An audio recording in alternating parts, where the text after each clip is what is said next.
를 축복합니다. 우리 앞뒤를 좀 바라보시면서 서로 격려하시면서 사랑합니다. 축복합니다. 사랑합니다. 축복합니다.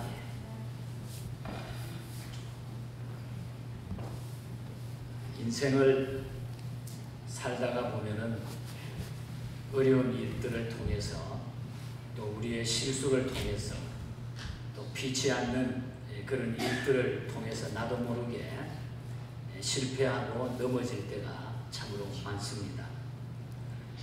그러나 어떻게 생각해 보면은 우리는 이 세상에서 실패 가운데서도 그것을 이기고 극복하고 이길 수 있는 그 길이 우리에게 있다고 하는 것, 이것은 대단한 축복이고 또 우리의 소망인 것입니다.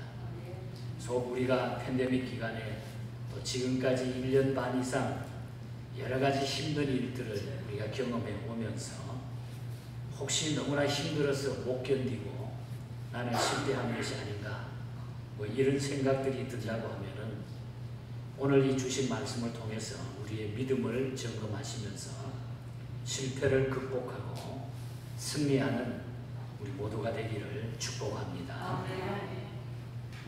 룻기라고 하는 이 성경은 전체 4장으로 구성된 짧은 그런 성경입니다. 단편 소설과도 같은 이 룻기의 주요 등장인물은 그 시어머니 나오미라고 하는 사람, 그리고 며느리 룻, 그리고 훗날에 룻의 남편이 된 보아스, 이 세 사람이 룻기의 주인공 역할을 하고 있는 것을 보게 됩니다. 베들레헴에 살고 있던 나오미가 남편을 따라서 모압 지방으로 이사를 한 것은 베들레헴 땅에 흉년이 들었기 때문입니다. 요즘 말하면은 너무 먹고 살기가 힘이 들어가지고 모압 지방에는 괜찮다 이런 소문을 듣고 모압 지방으로 이민을 갔다고 하는 그런 얘기입니다. 지금의 그 모압은 지금의 요르단 지역을 말하고 있습니다. 이 모압 땅으로 2 아들을 데리고 이민을 떠났던 나오미의 가정에 그곳에 가서 위기와 실패가 찾아오게 됨을 보게 됩니다. 그것은 남편과 2 아들이 낯선 땅에서 차례대로 죽었기 때문입니다. 남자는 다 죽어버리는 거예요. 모압에 가서. 나오미는 한 여인의 겪을 수 있는, 그리고 겪어서는 안 될 비극과 불행을 단시일 안에 경험한 비운의 주인공이 됩니다. 자기 남편하고 2 아들이 죽어버렸기 때문입니다. 남편은 죽었습니다. 그리고 2 아들도 젊은 나이에 부모 앞에서, 어머니 앞에서 죽어나갔다는 것입니다. 몸서리 나는 가난 때문에 찾아간 모압이었는데 그 땅에서 다시 흉년이 들었다는 것입니다. 남은 것은 슬픔과 고독과 가난과 배고픔밖에 없었습니다. 그러나 나오미는 처절한 슬픔을 신앙과 슬기로 그것을 극복해 나갑니다. 오늘 우리는 나오미의 실패나 슬픔에 관심을 기울일 필요는 없습니다. 그가 어떻게 그 슬픔과 실패와 가난과 절망을 어떻게 이겨나갔는가? 그 위기와 슬픔을 어떻게 극복했는가? 거기에 우리는 초점을 맞춰야 된다는 것입니다. 그런데 반드시 실패 뒤에는 원인이 있기 마련입니다. 왜 실패했는가? 실패 뒤에는 꼭 원인이 있기 마련이라는 것입니다. 그래서 먼저 실패의 원인을 우리가 알아야 그 어려운 위기에 처방이 가능하기 때문입니다. 저는 오늘 룻기서를, 이 4장으로 된 룻기서를 핵심적인 이 메시지를 오늘 한 20분 안에 말씀으로 다 전하려고 합니다. 2 가지로 전하려고 합니다. 하나는 실패의 원인이 무엇인가, 그리고 다른 하나는 그러면 그 실패 가운데 그 실패를 극복하는 비결은 어디에 있었는가. 먼저 실패의 원인을 알아보도록 하겠습니다. 실패의 원인은 먼저 주거 선택에 실패했기 때문입니다. 룻기 1장 1절에 보면은 베들레헴에 흉년이 들자 엘리멜렉이 아내와 두 아들을 데리고 모압 지방에 가서 우거하였다. 모압으로 갔다 하는 이야기가 1절에 나옵니다. 살아나가기가 너무 힘들어도 그냥 베들레헴에 머물러 살았다고 하면은 그런 불행을 겪지 않았을지도 모릅니다. 모압의 흉년이 겹치기 때문에 고생하지 않았을지도 모릅니다. 그러나 그들은 우선 살기 좋다는 조건만으로 모압 땅으로 이민을 떠났다고 하는 것입니다. 우리가 신앙생활에 주거 선택과 환경 선택, 직업 선택은 매우 중요합니다. 몇 년 전에 거의 한 15년에서 20년이 지난 것 같아요. 그때 제가 목회할 때에 우리 교회 젊은 부부 집사님이 계셨는데 그분이 하루는 저를 찾아와서 막 기쁘게 목사님 직장을 찾았어요. 너무 감사해요. 한 달에 3,500불을 저에게 준다. 그 당시에 20년 전에 3,500불이면 지금의 5,000불 이상 되는 돈입니다. 상당히 좋은 직장이에요. 지금보다 제가 지금까지 받았던 월급보다는 배 이상 많습니다. 너무 좋아하면서 저한테 이야기를 했습니다. 나중에 알고 보니 그 직장은 주일 성수가 할 수 없음을 그가 깨달았습니다. 그래서 그 다음에 저를 찾아와가지고 목사님 그냥 그 직장을 그만두기로 했습니다. 신앙이 우선이고 교회가 우선입니다. 이렇게 이야기하면서 눈물을 글썽하면서 하나님께서 더 좋은 직장 주시겠지요. 속으로 이 젊은이가 우리 교회 교인이라고 하는 것이 너무 감격스러웠어요. 저는 그분을 위해서, 그 부부를 위해서 열심히 기도했습니다. 그 후에 어떻게 되었을까요? 하나님께서는 그 가정을 지금 엄청나게 복을 주셨습니다. 하나님 중심으로 살고자 하는 것, 직장, 사업, 모든 우리의 삶의 중심을 주님 위하여 살겠다고 하는, 주일 성수 때문에 걸려서 결정 못하는 이런 사정 앞에서 담대하게 결단을 내렸던 그 사람을 하나님은 축복했다는 얘기입니다. 아마 제가 이런 이야기를 들으면 요즘 젊은이들이 이런 이야기하면 목사님 세상 몰라서 하는 이야기입니다. 이렇게 이야기할지도 몰라요. 그러나 저는 성경대로 말씀대로 전할 뿐입니다. 하나님은 우리의 모든 것을 주관하시는 분입니다. 우리의 모든 것을 다 알고 계시고 생명도 우리 하나님의 손에 달려있는 것입니다. 신앙생활을 제대로 하려고 하면은 주거, 환경, 직업, 직장 선택 바로 해야 됩니다. 대돈을 벌고 출세를 하고 호강을 한다고 해도 신앙이 죽는 일이라면 포기할 줄 아는 것이 우리가 바른 믿음이에요. 그래야 하나님이 우리를 지킨다. 그것이 참된 용기고 우리의 영혼이 사는 길입니다. 실패의 길을 벗어나는 길입니다. 영혼이 더 중요하기 때문입니다. 영혼이 우리가 더 건강해야 되기 때문에. 그리고 하나님이 원하시는 신앙인이 바로 그런 사람들이다. 돈이면 교회도 신앙도 저버리는 사람이라, 쾌락이면 모든 것도 하나님 뒤로 미룬다고 하는 것. 하나님이 그런 사람을 저버리실 것입니다. 내가 하나님을 저버리면 하나님도 나를 저버리게 돼 있어요. 그래서 길이 열리지 않아요. 계속적으로 그런 반복된 우리의 삶은 하나님 앞에 축복의 문이 자꾸 닫혀가고 있기 때문입니다. 그래서 우리는 주거 선택에 실패하지 않기를 축복합니다. 그리고 왜 실패했습니까? 사람 선택에 실패했기 때문입니다. 1장 4절에 보면은 엘리멜렉과 나오미는 모압에 살면서 모압 여자들을 며느리로 다 받아들입니다. 불신 혼인을 했다는 얘기죠. 한마디로 이방 사람과 결혼을 한 것입니다. 배우자 선택, 친구 선택, 이웃 선택이 대단히 중요해요. 사람 선택이 중요하다는 거예요. 그래서 고린도후서 6장 14절에 사도 바울은 믿지 않는 자와盟約을 같이 하지 말라. 굉장히 깊은 뜻을 담고 있는 그런 메시지입니다. 유대 나라에는 밭을 갈 때에 두 마리 소에 한 멍열을 씌워가지고 밭을 쫙 갈았습니다. 그런데 한 마리가 깨를 부리거나 보조를 맞추지 않으면 제대로 그 밭을 갈 수가 없어요. 두 마리가 같이 보조를 맞추어줘야 됩니다. 인생길이나 신앙의 걸음도 보조가 맞아야 됩니다. 신앙의 대상이 다르고 가치관이 다르고 사는 방법이 다르면 적응하고 살아가기가 무척 어렵게 된다고 하는 사실입니다. 친구라고 다 친구가 아닙니다. 이웃이 다 이웃이 아닙니다. 사람 선택에 실패하면 모든 것이 실패로 돌아가게 되어 있습니다. 사람 잘못 만나면 인생도 망치고 영혼도 망치게 되는 경우가 많습니다.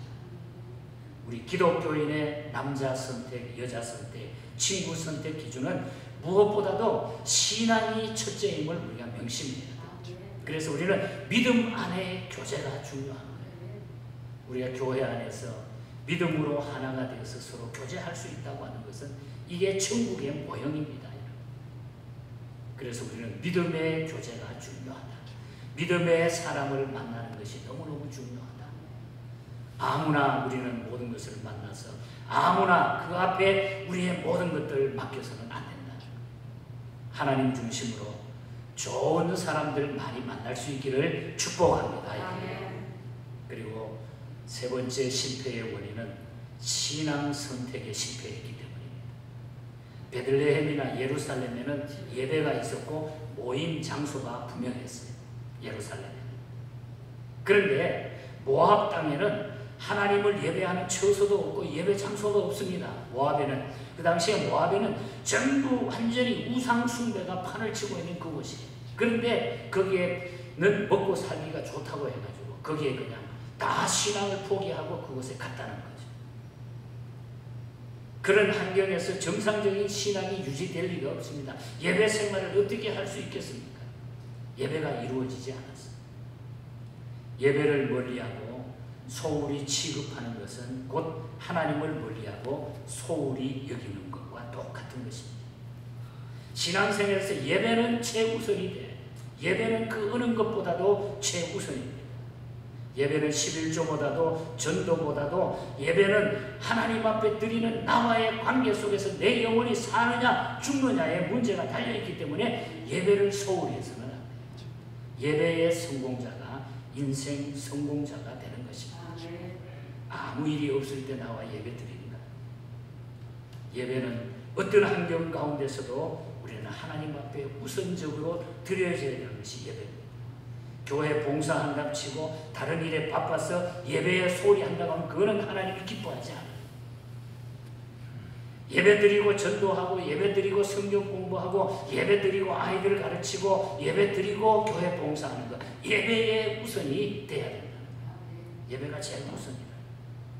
예배에 실패하면 모든 것이 실패로 돌아가게 돼 있어요. 아무리 바쁘고 중요하고 긴급한 일이 있더라도 예배에 빠지면 안 된다.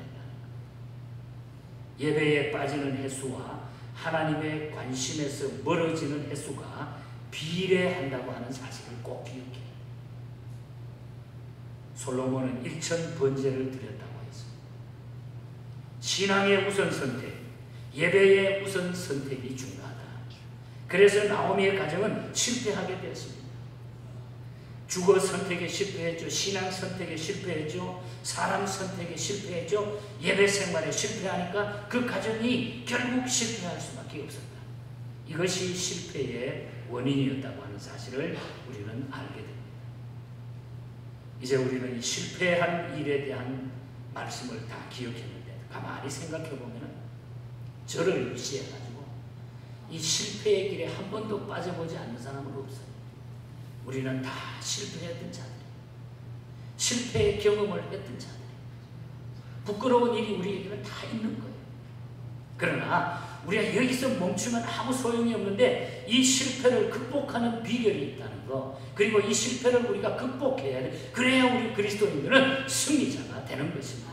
저는 우리 교우들이, 우리 예언교회 모든 성도들이 이 실패를 극복하고 하나님 앞에 정말 떳떳하게 멋있는 승리자로 서기를 간절히 바랍니다. 자, 그러면 실패를 극복하는 비결이 어디에 있습니까? 먼저 실패의 현장을 떠나야 된다.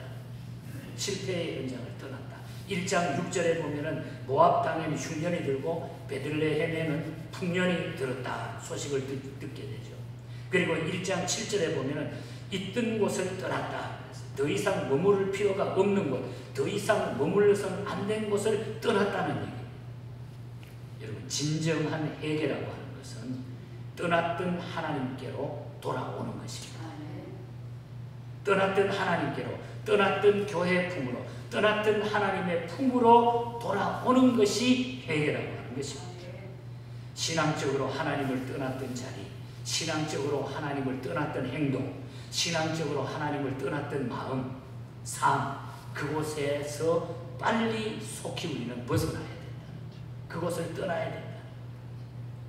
실패를 극복하려고 하면 실패의 현장을 과감하게 뿌리쳐, 과감하게 그 실패의 현장을 우리가 벗어 떠나야 돼요. 그걸 계속 느지막하게 달고 다니면 또 그대로 또 연속 반복이 된다. 나오미는 자존심, 체면, 입장 따위를 돌아보지 않고 즉시 실패와 슬픔과 고통으로 얼룩진 모압 땅을 과감히 떠나게 됩니다. 그 모압 땅을 떠나는 거예요. 우리가 탕자 비유 가운데 보면 너무나 잘 아는 이야기죠. 아버지를 떠났던 두 번째 아들이 곤경에 빠집니다. 처음에는 그냥 아버지한테 자기 재산 돌아올 거 다 달라고 그래가지고 아버지 집을 떠나가지고 자유함으로 마음껏 살았습니다. 그러다가 그거 다 쓰고 나니까 나중에 어떻게 됩니까? 돼지가 먹다가 남긴 찌꺼기를 주워 먹고 길에서 거지가 돼가지고 잠을 자는 그런 신세가 됩니다. 그때 그는 뉘우칩니다. 아, 내가 참 나쁜 놈이구나. 그때 아버지 말씀을 내가 들었다고 하면은 이 일이 없을 텐데. 그래서 아버지 집에는 먹을 것과 입을 것과 너무너무 풍성한 게 많은데, 거기는 행복이 있는데, 거기는 풍요가 있는데 라면 눈물을 막 흘립니다. 그러나 그것까지는 회개가 후회죠. 후회. 그는 거기에 멈추지 않고 일어나서 아버지 집으로 다시 돌아가는 겁니다. 그걸 뉘우치고 아버지 품으로 돌아가는 거예요. 실패와 가난과 배고픈 좌절의 현장을 떠나가지고 아들을 기다리고 있는 아버지께로 둘째 아들은 다시 돌아가는 겁니다. 이것이 그의 실패 극복의 비결이었다는 거죠. 실패의 현장을 떠나는 겁니다. 떠나서 하나님께로 다시 돌아가는 것입니다. 실패의 현장을 떠나야 합니다. 아직 거기 머물러 있습니까? 거기 머무르면 머무를수록 실패하게 돼 있습니다. 거기에 머무르면 머무를수록 실패의 골이 깊어집니다. 빨리 떠나야 돼요. 그 다음부터는 잘못된 나의 행동을 다 우리가 접어야 돼요. 내 행동, 지금까지 하나님 앞에 습관적으로 내가 이렇게 예수 믿었던 거, 내 중심으로, 내 생각대로, 내 방법대로 믿었던 거, 그 현장에서 우리는 떠나야 돼. 벗어나야 돼. 그것이 우리의 인생 삶의 실패를 극복하는 길입니다. 그리고 실패를 극복하는 비결은 하나님의 섭리에 순종해야 됩니다. 1장 20절에 보면은 전능자가 나를 심히 괴롭게 하셨다. 그리고 1장 21절을 보면은 여호와께서 내게 비어 돌아오게 하셨느니라. 그리고 그 다음에 나를 징벌하셨고 나를 괴롭게 하셨다. 나오미가 지금 이야기하는 거죠. 하나님께서 나를 괴롭게 하시고 나를 징벌하시고 나에게 채찍을 드셨다. 나오미는 자신의 실패를 하나님의 섭리로 선택하고 그대로 그 말씀을, 그 메시지를 지금 수용하고 있는 거예요. 내가 잘못했습니다. 다시 말하면 자신의 실패는 자신의 잘못에 대한 하나님의 징계고, 징계의 책임은 전적으로 자기 자신에게 있다고 하는 것을 인정하는 거예요. 하나님의 말씀을 인정하고 그 말씀에 그대로 순응하는 거예요. 우리가 잘 아는 욥기 40장 2절에 보면 그런 말씀이 나옵니다. 트집 잡는 자가 전능자와 다투겠느냐? 하나님을 탓하는 자는 대답할지니라.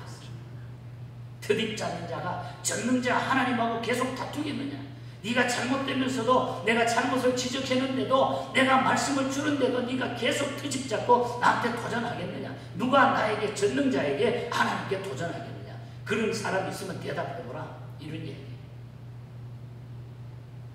하나님께 불행이나 실패의 원인을 우리가 더 맡기기 시작을 하면 실패는 해결되지 않아요. 그걸 내 문제로 삼으면 돼.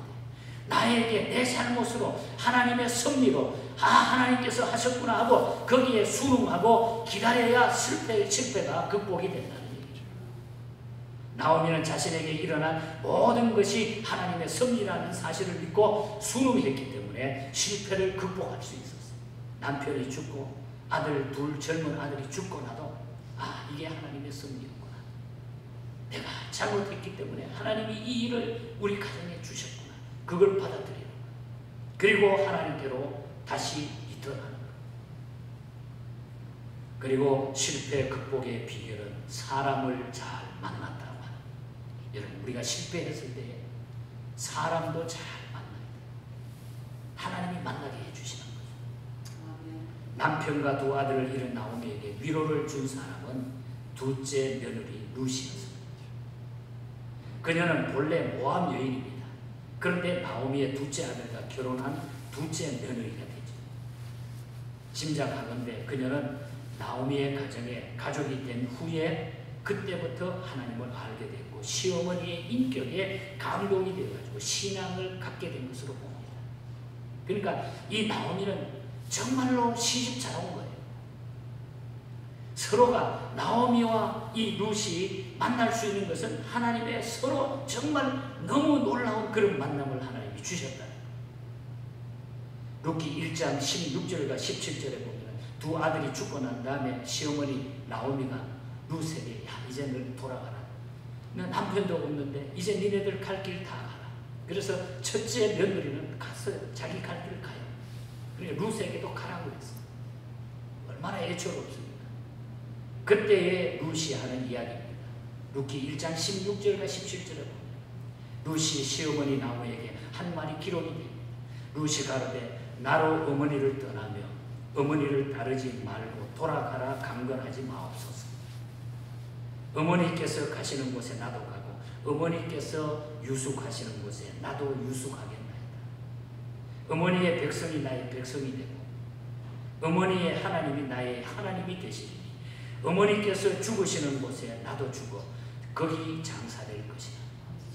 만일 내가 죽는 일 외에 어머니와 떠나면 여호와께서 내게 벌을 내리시고 더 내리시기를 원하나이다. 이거는 뭐 철저하게 나는 떨어질 수 없습니다.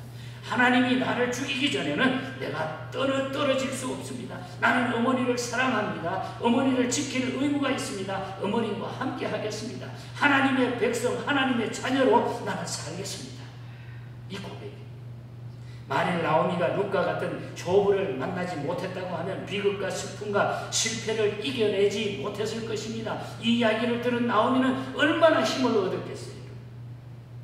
우린 룻기를 통해서 시어머니와 며느리의 관계가 어떠해야 하며 노인과 젊은이의 관계가 어떠해야 하는가를 우리가 바로 배울 수 있는 것입니다. 어려울 때, 여러분 힘들 때, 외로울 때, 쓸쓸할 때 도움을 주고 위로해주는 사람이 좋은 사람이고 친구고 좋은 인격의 사람입니다. 사람을 잘 만나고 또 우리는 좋은 사람이, 내가 다른 사람에게 좋은 사람으로 만나줄 수 있는 이런 사람이 될 수 있기를 바랍니다. 이것이 우리의 모든 삶의 실패를 극복하는 길입니다. 여러분, 교회도 잘 만나고 여러분 옆에 친구도 잘 만나고 목회자도 잘 만나고 여러분 장로님들도 잘 만나고 스스로 우리가 좋은 만남이 이루어져야 돼요. 그게 우리가 실패를 극복하는데 큰 힘과 소망이 된다는 것입니다. 마지막으로 실패를 극복하는 비결은 하나님이 극복시켜 주신다는 거죠. 아멘. 하나님이 극복시켜 주신다. 모든 것은 다 불완전할 수가 있는데 하나님이 극복시켜 주신다.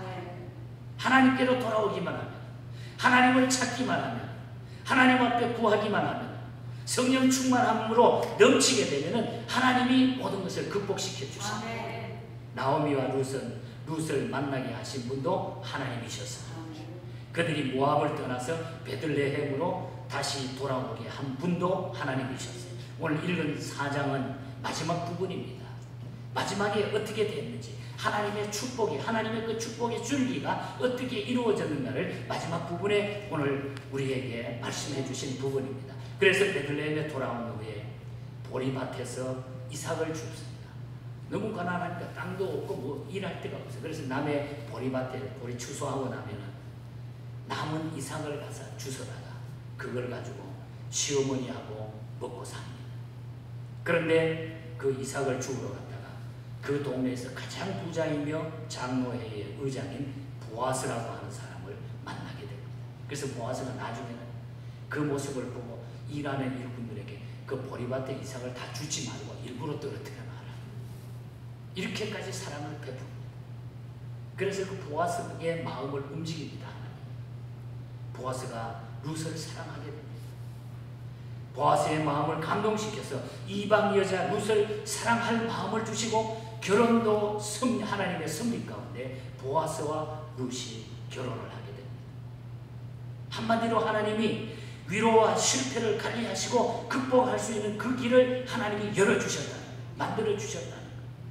그래서 오늘 4장 14절에 보면은 찬송할지로다 여호와께서 오늘날 내게 기업 물을 자가 없게 하지 아니하셨도다. 베들레헴 여인들이 나오미에게 축하의 메시지를 전하는 이야기입니다. 기업 물을 자가 없게 아니하셨도다. 이 기업 물을 자라고 하는 것은 고액이라고 하는 그런 말인데, 되찾다, 무르다, 구속하다 이 뜻으로 이 개념은 룻기에 13번이나 나타나고 있습니다.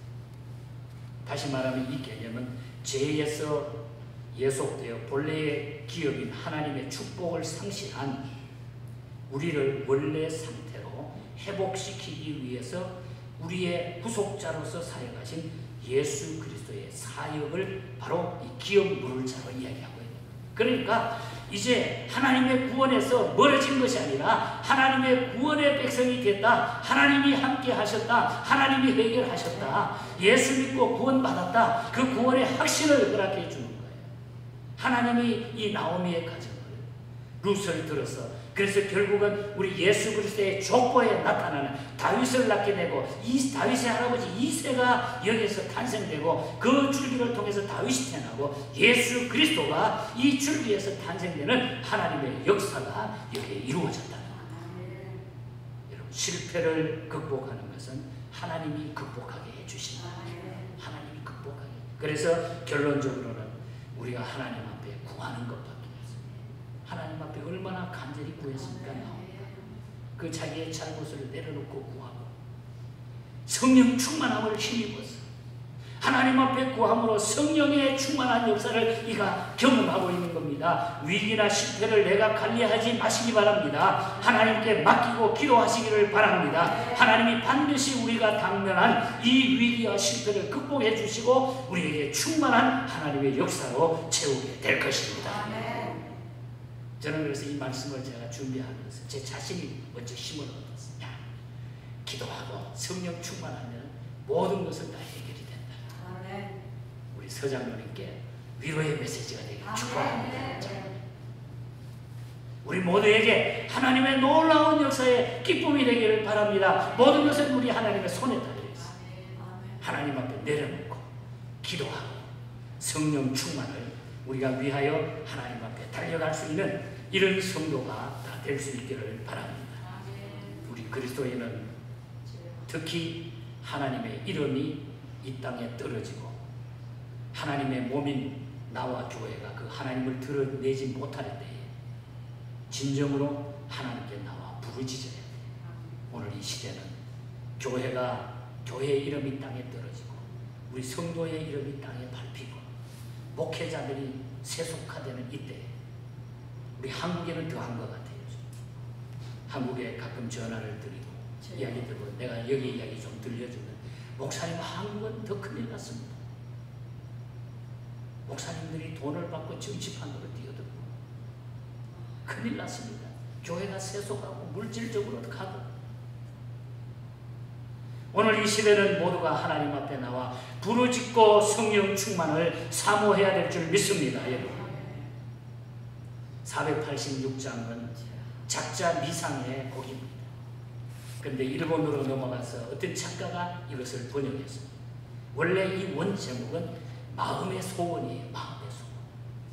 오늘 이 찬송가가 저와 여러분의 마음의 소원이 되시기를 바랍니다.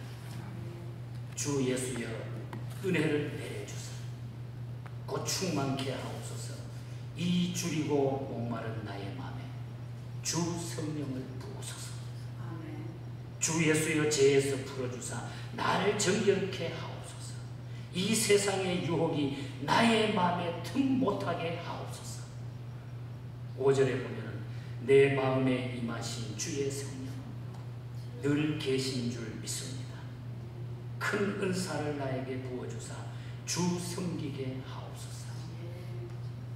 저는 3절 가사가 막 설교하다가 마음에 와닿아가지고 혼자 막 불러갔어요. 내 심정이 그렇게 됐으면 좋겠다. 옛 야곱이 천사와 시험하듯 그 믿음을 주옵소서. 이 세상에 물결이 흉흉해도 날 평안케 하옵소서. 주 예수여 충만한 은혜 내 영혼에 부소서. 주 예수만 나의 힘 되고 내 만족함 됩니다. 주 예수만 나의 힘 되고 내 만족함 됩니다. 이 믿음으로 이 위기를 이기시고 남은 생에 하나님 앞에 복되게 살다가 우리 하나님 앞에 언제 부르실지 모르지만 승리자로 따뜻하게 서시기를 주님 이름으로 간절히 축복합니다. 하나님 아버지 감사합니다. 힘들고 어려운 일이 우리 앞에 놓일 때 저희들은 잠시 실패하고 넘어질 때가 많았습니다. 그러나 하나님은 하나님의 백성들에게 소망의 길을 주시고 이것을 극복하는 길을 우리에게 알려주셨습니다. 내 뜻대로 내 생각대로 하지 말게 하시고 내 편의주의로 살지 말게 해주시고 좀 힘들어도 하나님 중심으로 예배 생활에 주님 앞에 내려놓고 기도하며 성령 충만함의 삶을 살게 하여 주시옵소서. 우리의 소원을 찬송을 통하여 올려드립니다. 이 시간 우리의 소원을 기억하여 주시고 성령 충만한 역사가 오늘 이 마지막 찬송 부를 때에 드러나게 하여 주시옵소서. 성령의 능력의 역사가 이루어지게 하여 주시옵소서. 거룩하신 예수님 이름으로 기도하옵나이다. 아멘. 우리 기립하시